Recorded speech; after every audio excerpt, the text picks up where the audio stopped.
आप देख रहे हैं BA न्यूज, खबर हमारी फैसला आपका। इस वक्त की बड़ी खबर। बरेली वक्फ संशोधन कानून लागू होने के बाद बरेली में पहला केस दर्ज हुआ है। इससे ये साफ हो गया है कि सरकारी जमीनों को फर्जी तरीके से वक्फ संपत्ति में दर्ज कराकर निजी लाभ के लिए इस्तेमाल किया जा रहा था। अब पुलिस इस मामले में गंभीरता से जांच कर रही है और आरोपियों पर कड़ी कार्रवाई की तैयारी कर रही है। पुलिस ने पूरे मामले में गंभीर धाराओं में सब्जे अली, जकीरा, फरहानाज, गुलनाज, सना जाफरी, राहिला जाफरी, मनीष कुमार, आसिफ अली, अहमद अली, मकसूद, जैब के खिलाफ रिपोर्ट दर्ज की है। जल्द ही इनकी गिरफ्तारी हो सकती है। उत्तर प्रदेश के बरेली से वक्फ की संपत्ति बताकर जमीन पर अवैध कब्जा करने का मामला सामने आया है। एसएसपी अनुराग आर्य खुद मामले की जांच कर रहे हैं। बताया जा रहा है कि कब्रिस्तान के लिए जमीन के नाम सरकारी जमीन पर कब्जा कर लिया गया। इसके बाद जमीन को दरगाह बताकर ट्रस्ट के नाम पर लखनऊ से रजिस्टर करा दी गई। इसके बाद उस ट्रस्ट के नाम पर झाड़ फूंक का काम शुरू किया गया। अब इस मामले में 11 लोगों के खिलाफ केस दर्ज किया गया है। वक्फ बिल संशोधन के बाद भारत में बरेली जिले के सीबीगंज थाना क्षेत्र में ये पहली एफआईआर दर्ज की गई है। सरनिया गांव में सरकारी जमीन को वक्फ संपत्ति बताकर उस पर अवैध कब्जा कर लिया गया। इस मामले में 11 लोगों के खिलाफ एफआईआर दर्ज की गई है। गांव के रहने वाले पुत्र शाह ने इस पूरे मामले की शिकायत बरेली के एसएसपी से की थी। उन्होंने बताया कि गांव के ही सब्जे अली नामक व्यक्ति ने सैयद हामिद हसन नाम के एक फकीर को सामने रखकर कब्रिस्तान के नाम पर सरकारी जमीन पर कब्जा कर लिया।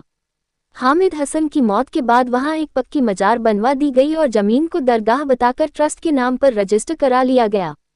एसएसपी अनुराग आर्य ने खुद इस मामले की जानकारी मीडिया को देते हुए बताया है कि पुत्र शाह की 24 नवंबर 2020 को सैयद हामिद हसन दरगाह चैरिटेबल ट्रस्ट के नाम से एक फर्जी ट्रस्ट रजिस्टर्ड कराया गया था।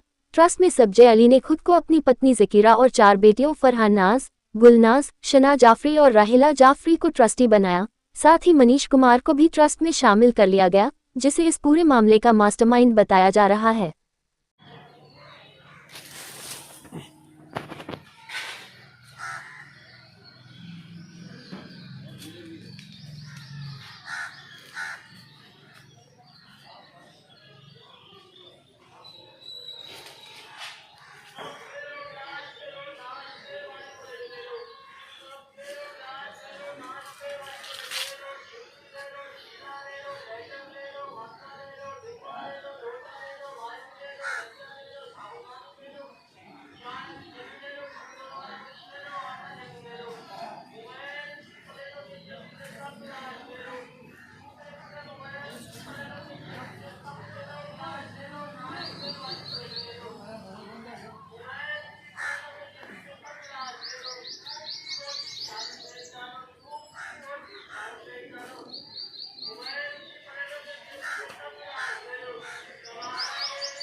कल दिनांक 16 अप्रैल को थाना सीबीगंज अंतर्गत एक एफआईआर दर्ज की गई है, जिसमें एक व्यक्ति सब्जे अली पुत्र महमूद अली द्वारा कब्रिस्तान की भूमि, जो कि सरकारी ज़मीन के रूप में राजस्व अभिलेखों में दर्ज है, इसको कोर्ट रचित डॉक्यूमेंट्स तैयार कर ज़मीन पर अवैध कब्जा किया गया।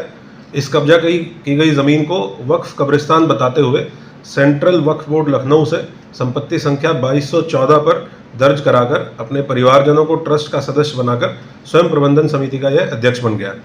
माननीय न्यायालय द्वारा भी एक सिविल केस में अपने निर्णय में इस प्रकरण में अभिलेखों की कूटरचना होना पाया गया है। इस संपूर्ण प्रकरण में वादी पुत्तन शाह पुत्र जुल्फिकार शाह की तहरीर पर अभियुक्त सब्जे अली व 10 अन्य अभियुक्तों के विरुद्ध एफआईआर दर्ज की गई है, जिसमें आईपीसी की धाराएं धारा 323, 504, 506, 420, 467, 471, 447 और 120 बी के अंतर्गत दर्ज की गई है। आईपीसी के धाराओं के अंतर्गत ये इसलिए दर्ज किया गया है क्योंकि ये पूरा प्रकरण 2020-21 का है। एफआईआर नंबर 177/25 थाना सीबीगंज में पंजीकृत की गई है। एसपी सिटी के निकट पर्यवेक्षण में त्वरित विवेचना सुनिश्चित करते हुए अभियुक्तों के विरुद्ध कठोर कार्रवाई सुनिश्चित की जाएगी।